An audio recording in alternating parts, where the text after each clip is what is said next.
जय हिंद छात्रों, good morning. आपका अपना चैनल यूट्यूब चैनल ज्ञान गंगा एजुकेशन पर स्वागत है। आज हम पढ़ेंगे बीएड द्वितीय वर्ष के अंतर्गत विषय है अधिगम के लिए आकलन, आकलन के प्रकार है। तो इसके पहले हमने आकलन के बारे में कल पढ़ा था, आकलन क्या है, कैसे की जाती है, इन सब के बारे में पढ़ा था। तो यहाँ पर एक छोटा प्रश्न है कि हम आकलन करें तो करें क्यों, हम आकलन किसका करें। तो वास्तविक में हम शिक्षा के क्षेत्र में देखा जाए तो बच्चों का ही आकलन करेंगे कि बच्चों ने हमारे द्वारा दिए गए ज्ञान को वह कितना प्राप्त किया है, कितना सीखा है, कितना जाना है और कितना उपयोग किया है, उनका हम आकलन करेंगे। वास्तविक में हम आकलन इसलिए करते हैं कि छात्र अपने स्तर, बौद्धिक स्तर को ऊंचा करें और आने वाली जो भी समस्या है, कठिनाइयां हैं, उनको हल कर सके। इसलिए हम क्या करते हैं, बच्चों का आकलन करते हैं। आकलन करने के पश्चात वह अपने अधिगम स्तर में सुधार करता है और साथ ही साथ शिक्षक अपनी आवश्यक शिक्षण सामग्रियों के माध्यम से या टीचिंग एड के माध्यम से जो समस्या होती है उन पर सुधार करने का प्रयास करता है। इस प्रकार ये है, हम बच्चों का आकलन करते हैं, है ना। प्रत्येक शिक्षक क्या करता है, बच्चों का आकलन करता है, लेकिन उन्हें आकलन और मूल्यांकन के बारे में अगर सही जानकारी नहीं होगी तो बच्चों को सही ढंग से आकलन नहीं कर पाएगा और जो शिक्षण पद्धति है उन पर एक प्रश्नवाची चिन्ह लग सकता है। तो आइए हम चलते हैं आकलन के प्रकार। तो आकलन के हम यहाँ पर 4 प्रकार बताए हैं, इनसे और अधिक है लेकिन वो उतनी जरूरत नहीं है, लेकिन हम मुख्य इन्हीं पर फोकस करेंगे। तो रचनात्मक आकलन, रचना का अर्थ होता है निर्माण, इसी को निर्माणात्मक आकलन कहते हैं, ठीक है। निर्माणात्मक आकलन, रचनात्मक आकलन शिक्षण सत्र के दौरान ही, मतलब कहा जाए कि शिक्षण अवधि के दौरान ही एक शिक्षक जब पढ़ा रहा होता है उसी अवधि के दौरान छात्रों की कमजोरियों को पता लगा करके, आंक करके, बता करके उनकी जो कमजोरियां हैं, उनकी जो कहा जाए समस्या है, उनको दूर किया जाता है। दूसरा है योगात्मक आकलन। योगात्मक आकलन एक निश्चित अवधि के पश्चात होता है ना, जैसे त्रैमासिक परीक्षा, वार्षिक परीक्षा, अर्धवार्षिक परीक्षा, कहने तात्पर्य एक निश्चित अवधि के पश्चात होता है। और जैसे अवधि के पश्चात होता है तो शिक्षक क्या करता है कि बच्चों के अंदर क्या कमजोरी है, क्या असफलता है, उनको जानने का प्रयास करता है ना। ये हो गया योगात्मक आकलन। तीसरा है निदानात्मक आकलन। निदानात्मक आकलन क्या है कि इसमें बच्चों की जो समस्या है उनका निदान किया जाता है। पहले देखा जाता है कि बच्चों के अंदर क्या क्या समस्याएं हैं, क्या क्या मतलब परेशानियां हैं, उन परेशानियों को आंका जाता है, तब फिर उनका निदान वही कक्षा के अंदर ही कर दिया जाता है। नेक्स्ट है पोर्टफोलियो आकलन।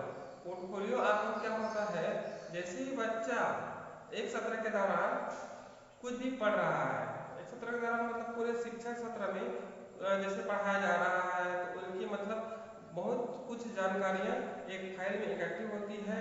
उस फाइल के माध्यम से ही हम उनकी कमजोरियों, अच्छाइयों का पता लगाते हैं, फिर उनका क्या करते हैं, आकलन करते हैं। इस प्रकार से बच्चों का एक फाइल बना होता है, प्रत्येक बच्चों का ना, प्रत्येक बच्चों का फाइल बना होता है। उन्हीं फाइल में शिक्षक क्या करते हैं, उनको देखते हैं, देखकर उनकी कमजोरियों, अच्छाइयों का पता लगाया जाता है। फिर पता लगाने के बाद क्या होता है, उनकी कमजोरियों को दूर किया जाता है। तो ये हो गया पोर्टफोलियो आकलन।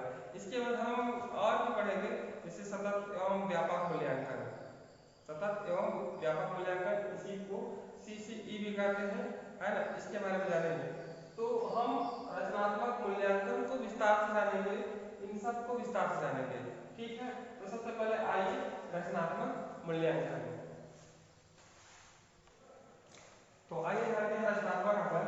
रचनात्मक आकलन में क्या होता है कि शिक्षण प्रक्रिया के दौरान विद्यार्थी के सीखने के तरीकों के बारे में जानने व आवश्यकतानुसार शिक्षण प्रक्रिया में सुधार करने से है, सीखने की क्षमता में वृद्धि करने से है। कहने का तात्पर्य है कि शिक्षण सत्र के दौरान शिक्षक क्या करता है, विद्यार्थी की कमजोरियों को जानते हैं और आवश्यकता अनुसार अपनी शिक्षण प्रक्रिया में सुधार करता है।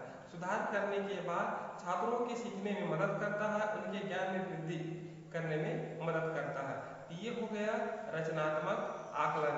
इस प्रकार आइए हम जानते हैं इसकी विशेषताएं।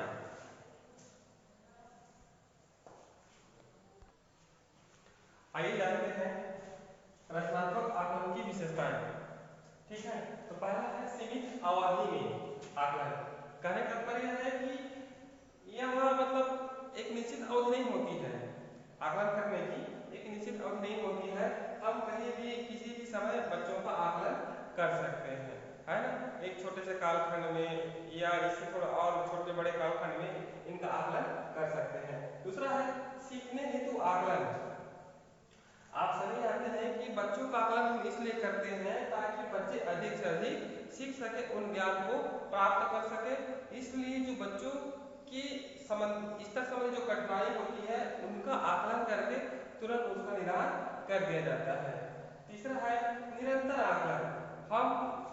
हम बच्चों का आकलन केवल कक्षा शिक्षण में ही नहीं करते, बल्कि हम उनको अन्य स्थान पर भी करते हैं। उनके व्यवहार कैसी है, उनकी शैली कैसी है। जैसे कि कोई बच्चा मतलब पढ़ने में असमर्थ है और सही ढंग से नहीं पढ़ पा रहा है, तो क्या होता है एक शिक्षक द्वारा उन्हें पढ़ने के लिए सिखाया जाता है कि पढ़ते कैसे हैं, इस प्रकार से। चौथा ये परीक्षा के भय को समाप्त करना। यह जो रचनात्मक आकलन है परीक्षा के भय को समाप्त करता है ना। इसलिए समाप्त करता है क्योंकि इस प्रकार से जो आकलन करते हैं तो परीक्षा से होने वाली जो पूर्व जो क्या बोलते हैं प्रकरण है, उन पर जो समस्या हो रही है उनको तुरंत ही वहां पर निदान कर दिया जाता है। इसलिए यह परीक्षा के भय को समाप्त करता है।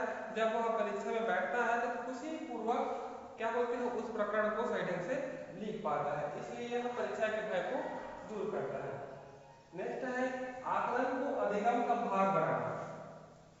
सही बात है, आकलन है उसको अधिगम का भाग बनाना, अर्थात सीखने का भाग बनाना। ये स्वयं परीक्षा नहीं है, बल्कि इसको सीखने के एक भाग के रूप में देखा जाता है। अधिकतर क्या होता है कक्षा शिक्षण के दौरान ही शिक्षक द्वारा उसको क्या करते हैं, जो प्रकरण संबंधी समस्या हो रही है या किसी चीज को लेकर समस्या हो रही है या उस प्रकरण को सही ढंग से समझ नहीं पा रहा है, तो शिक्षक क्या करता है सिखाने के लिए आवश्यकता अनुसार वह शिक्षण सामग्रियों का प्रयोग करता है। टीचिंग एड है ना, जैसे कि चार्ट मॉडल ला करके उनसे संबंधित छात्रों को बताता है और उनकी समस्या दूर हो जाती है। नेक्स्ट आइए सभी पक्षों का आकलन। आप सभी जानते हैं जब आकलन होता है ना, हम आकलन की बात कर रहे हैं। जब आकलन होता है तो बालक के केवल एक पक्षों का आकलन नहीं होता कि उन्होंने कितना सीखा, बल्कि उनके सभी पक्षों का आकलन होता है। उनको पढ़ाई में कैसी है, उनका पढ़ाई स्तर कैसा है, वह किस प्रकार से सीख रहा है, उनका व्यवहार कैसा है, वह ईमानदार है कि नहीं है। कहने का तात्पर्य है कि एक पक्ष का आकलन न हो करके सभी पक्षों का आकलन होता है। नेक्स्ट आइए स्व आकलन। स्व आकलन से तात्पर्य यह है कि छात्र अपना स्वयं का आकलन कर सकते हैं कि वह उस ज्ञान को कितना सीखा, कितना प्राप्त किया। इस प्रकार वह स्वयं का आकलन कर सकता है और अपने आकलन करके वह अपने ज्ञान बुद्धि स्तर को बढ़ा सकता है, ज्ञान बुद्धि स्तर को बढ़ा सकता है। इस प्रकार हो गई रचनात्मक आकलन की विशेषताएं। आइए चलते हैं, आइए जानते हैं योगात्मक आकलन। योगात्मक आकलन से तात्पर्य है कि निश्चित अवधि पश्चात विद्यार्थी ने शिक्षक द्वारा बताए हुए ज्ञान को कितना सीखा, कितना ग्रहण किया, है ना। फिर उसके पश्चात वह उस ज्ञान को प्राप्त करने में कितना सफल रहा, यह प्राप्त करने का प्रयास एक शिक्षक द्वारा किया जाता है। और साथ ही साथ उनको उसी अनुसार उनको क्या करते हैं फीडबैक प्रदान करते हैं। तो इस प्रकार कहने का तात्पर्य है कि योगात्मक आकलन एक निश्चित अवधि पश्चात विद्यार्थी की संपूर्ण शिक्षण प्रस्तुति के निर्धारण के लिए किया जाता है। यह जानने का प्रयास किया जाता है कि शिक्षक अपने उद्देश्यों की पूर्ति करने में कितना सफल रहा। कहने का तात्पर्य है कि जब वह अर्धवार्षिक, त्रैमासिक, वार्षिक परीक्षा जब शिक्षक छात्र द्वारा दिया, तो जब शिक्षक द्वारा चेक किया जाता है, जांच की जाती है, तो उनको यह पता चलता है कि वह अपने उद्देश्यों की पूर्ति में कितना सफल रहा। इस प्रकार यह जानने का प्रयास शिक्षक द्वारा किया जाता है। ये हो गया योगात्मक आकलन। अब आइए इसकी विशेषताएं। आइए चलते हैं योगात्मक आकलन की विशेषताएं। है पहला है निश्चित अवधि की समाप्ति। कहने का तात्पर्य है कि एक निश्चित अवधि की समाप्ति के पश्चात क्या किया जाता है, योगात्मक आकलन किया जाता है। जैसे कि 3 महीने के बाद, 6 महीने के बाद और वार्षिक मूल्यांकन होता है। इस प्रकार कह सकते हैं कि निश्चित अवधि की समाप्ति के पश्चात क्या होता है, योगात्मक आकलन किया जाता है। दूसरा ये निष्पत्ति का आकलन। निष्पत्ति का आकलन का तात्पर्य है कि जो रचनात्मक आकलन के अंतर्गत जो ज्ञान प्राप्त किया है, अर्थात वो अपने से निष्पत्ति पैदा किया है ना, उनका आकलन योगात्मक आकलन के अंतर्गत किया जाता है। नेक्स्ट है ये कम से कम 2 योगात्मक आकलन, है ना। क्या होता है रचनात्मक निरंतर रचनात्मक आकलन का तात्पर्य है कि वह एक कक्षा में बच्चों को जो आकलन किया जाता है ना, उनसे जो प्राप्त होता है ना, जैसे कि तिमाही, छमाही, वार्षिक, इसी को कहा गया है कम से कम 2 योगात्मक आकलन होनी चाहिए या होती है। आइए थोड़ा सा और स्पष्ट करते हैं कि जैसे हम रचनात्मक आकलन करते हैं बच्चों का, रचनात्मक आकलन के पश्चात ही बच्चों का क्या होता है, त्रैमासिक, छमाही और वार्षिक क्या होता है, एग्जाम होता है ना। तो उसी को कहा गया है कि कम से कम 2 योगात्मक आकलन होनी चाहिए। चौथा है रचनात्मक आकलन का योग। वास्तविक में देखा जाए कि रचनात्मक आकलन के बाद ही योगात्मक आकलन किया जाता है ना। पहले हम बच्चों को क्या करते हैं, पढ़ाते रहते हैं, कुछ समस्या होती है, कुछ भी परेशानी होती है, बच्चे क्यों नहीं पढ़ पा रहे हैं, है ना, तो उन कठिनाइयों को दूर किया जाता है ना। तब क्या होता है, कठिनाइयों को दूर करने के पश्चात उनका योगात्मक आकलन किया जाता है। नेक्स्ट आइए विषयवार आकलन, है ना।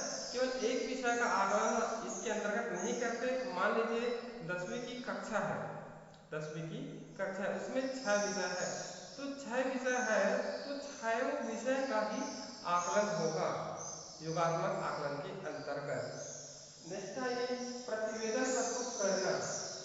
जैसे ही योगात्मक आकलन हो जाता है, अर्थात वार्षिक पेपर हो जाता है ना, तो उनका क्या होता है, एक मतलब उनको अंक सूची प्रदान किया जाता है। आजकल सेमेस्टर प्रणाली हो गई है ना, तो प्रत्येक 6 माह के पश्चात छात्रों को प्रगति पत्रक दिया जाता है। उसी को कहा गया है कि प्रतिवेदन प्रस्तुत करना। नेक्स्ट है अगली कक्षा हेतु। कोई भी बालक जब एक कक्षा की उनका योगात्मक आकलन हो जाता है तो वह अगली कक्षा में प्रवेश के लिए योग्य हो जाता है ना। तो इस प्रकार ये 7 विशेषताएं हैं योगात्मक आकलन की। आइए नेक्स्ट चलते हैं। आइए चलते हैं रचनात्मक तथा योगात्मक आकलन में अंतर है। तो सबसे पहले चलते हैं पहला सत्र अवधि के दौरान। रचनात्मक आकलन में सत्र अवधि के दौरान चलता रहता है ना। जैसे कि जैसे शुरू से स्टार्ट हुआ तो परीक्षा होने की पूर्व यह आकलन चलते रहता है, लेकिन योगात्मक आकलन है वह सत्र समाप्ति के बाद होता है, अर्थात वार्षिक एग्जाम होगा, ठीक है। नेक्स्ट आइए सुधार। रचनात्मक आकलन में सुधार की संभावना बनी रहती है और छात्रों को उचित पृष्ठ पोषण प्रदान किया जाता है। एक बार और, रचनात्मक आकलन में सुधार की संभावना बनी रहती है ना, क्योंकि इसमें परीक्षा वगैरह नहीं होता, केवल बच्चों की वस्तु स्थिति का पता लगा करके आंका जाता है। आंकने के बाद यह निष्कर्ष निकाला जाता है कि बच्चों को क्या चाहिए, फिर इस प्रकार उनके अंदर जो कमी है उनको सुधार किया जाता है और उनको उचित पृष्ठ पोषण अर्थात फीडबैक दिया जाता है। लेकिन योगात्मक आकलन में ऐसा नहीं होता, सुधार की संभावना नहीं होती। नेक्स्ट आइए तीसरा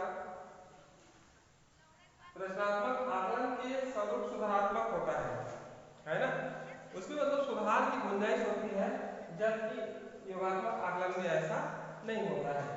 नेक्स्ट आइए, रचनात्मक आकलन आंतरिक होता है। आंतरिक कहने का तात्पर्य है कि कक्षा शिक्षण के ही दौरान बच्चों की जो कमियां हैं उनको दूर किया जाता है ना, इसलिए यह आंतरिक होती है।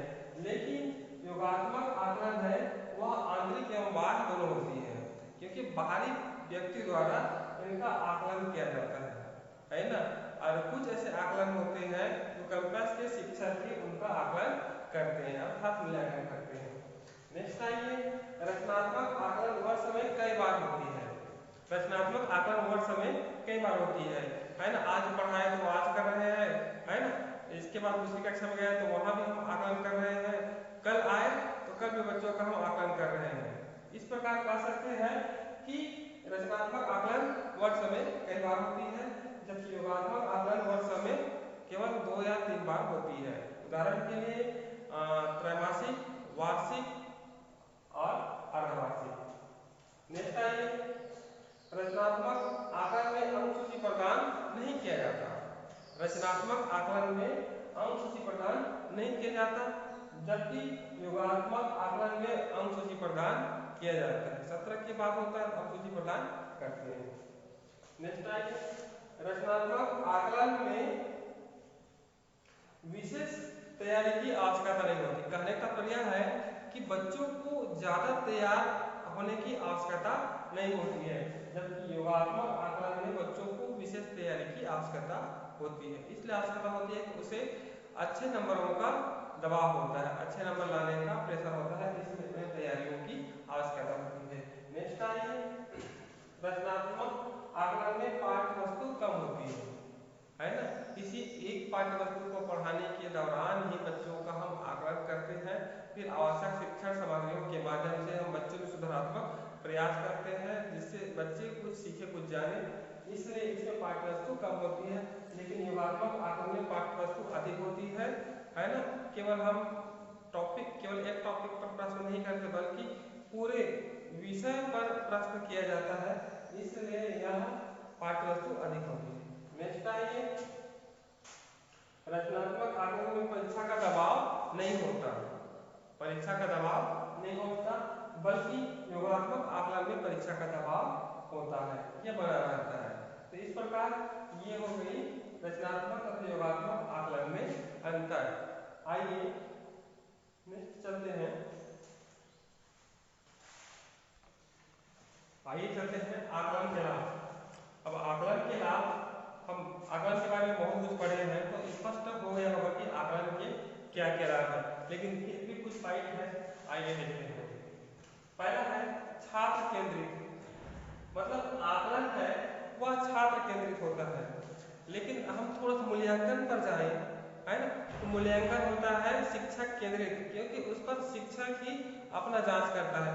लेकिन यह जो मूल्यांकन आकलन है उसमें छात्र केंद्रित होता है, केवल छात्र पर ध्यान दिया जाता है, छात्र की कमियों को दूर किया जाता है, इसलिए यह छात्र केंद्रित होता है। एक बात और, छात्र अपने स्वयं का आकलन करके अपने अंदर की जो कमजोरी है उनको दूर करता है। नेक्स्ट आइए, सतत प्रक्रिया, है ना। एक प्रकार से मूल्यांकन की बात करें तो मूल्यांकन एक सतत प्रक्रिया नहीं है, जबकि आकलन एक सतत प्रक्रिया है ना। सतत का अर्थ होता है लगातार। हम आकलन बच्चों का लगातार करते रहते हैं, किसने कितना जाना, किसने कितना समझा, है ना।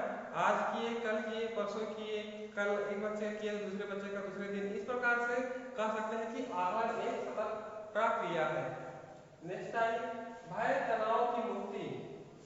एक प्रकार से देखा जाए कि मूल्यांकन में भय और तनाव होता है। जैसे ही वार्षिक परीक्षा आया बच्चे डर जाते हैं, कैसे होगा, क्या होगा, कैसे प्रश्न आएगा, एक प्रकार से डर बनी रहती है। लेकिन आकलन में इस प्रकार की डर भय बनी नहीं रहती है ना। जैसे हम लगातार आकलन करते रहते हैं तो बच्चों के अंदर एक क्या बोलते हैं जिज्ञासा क्षमता का, उनके अंदर जो जानने की क्षमता का विकास होता है ना। इससे भय की समाप्ति होती है और तनाव की दूरी होती है। अब जैसे ही हम इस प्रकार के सतत आकलन के माध्यम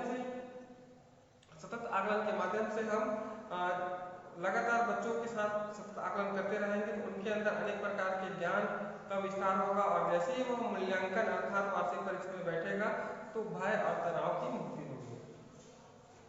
नेक्स्ट आइए मूल्यांकन के महत्व में कमी है। लगातार सतत आकलन करने से, है ना, बच्चों का आकलन करने से क्या हो रहा है, मूल्यांकन का महत्व कम हो रहा है। मूल्यांकन अर्थात वार्षिक जो होता है वार्षिक मूल्यांकन, उनका महत्व धीरे धीरे कम हो जा रहा है। ठीक है, ये कोई भी मूल्यांकन है उसके महत्व में कमी आई है। नेक्स्ट आइए सीखने में सहायक। तो हमने जाना कि मूल्यांकन के महत्व में कमी, लगातार हम बच्चों का आकलन कर रहे हैं तो मूल्यांकन की जो महत्ता है, उनकी जो उपयोगिता है, उनमें कमी आई है। नेक्स्ट है सीखने में सहायक, है ना, हम बच्चों का आकलन कर रहे हैं, है ना, उनको उन्हीं के अनुसार फिर आवश्यक शिक्षण सामग्रियों के माध्यम से जैसे चार्ट ऑफ ऑर्डर या अन्य मतलब प्रत्यक्ष सामग्री के माध्यम से हम उनको पढ़ा रहे हैं तो क्या हो रहा है, सीखने में क्या हो रहा है, सहायक हो रही है ना, जिससे छात्र की ज्ञान स्तर में वृद्धि हो रही है। नेक्स्ट आइए सहभागिता पर आधारित। सहभागिता का तात्पर्य है कि एक दूसरे के साथ सहयोग की भावना, है ना, तो आकलन यही निर्धारित करता है कि बच्चे आपस में कुछ सीखें, सहभागिता करें, जिनसे एक दूसरे को पूछे तो जो कमजोरी है वो दूर हो जाए। तो इस प्रकार कर सकते हैं कि छात्रों में जो सहभागिता आकलन के माध्यम से बढ़ी है। नेक्स्ट है सभी पक्षों का आकलन।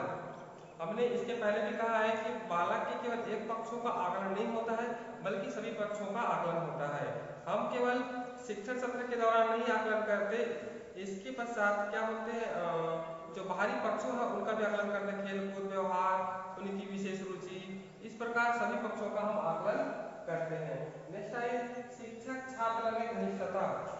आकलन के द्वारा शिक्षक और छात्र में घनिष्ठता आई है, अर्थात एक मित्रता का भाव पैदा हुआ है ना, लेकिन मूल्यांकन से मित्रता का भाव पैदा नहीं होता, उसमें दूरियां आती है। तो इस प्रकार ये आकलन के लाभ है। आइए सीमाओं की ओर चलते हैं। आइए चलते हैं आकलन की सीमाएं। तो सबसे पहले आते हैं पर्याप्त परीक्षण का अभाव। देखा जाता है कि रचनात्मक आकलन के अंतर्गत देखा जाए तो शिक्षक तो सही कर पा रहे हैं, शिक्षक तो सही कर पा रहे हैं, लेकिन कुछ कुछ परीक्षणों का अभाव देखा जाता है जिससे मूल्यांकन की प्रक्रिया सही ढंग से नहीं हो पाती, आकलन की प्रक्रिया सही ढंग से नहीं हो पाती, कुछ परीक्षणों का अभाव देखा जाता है। नेक्स्ट है समय की कमी।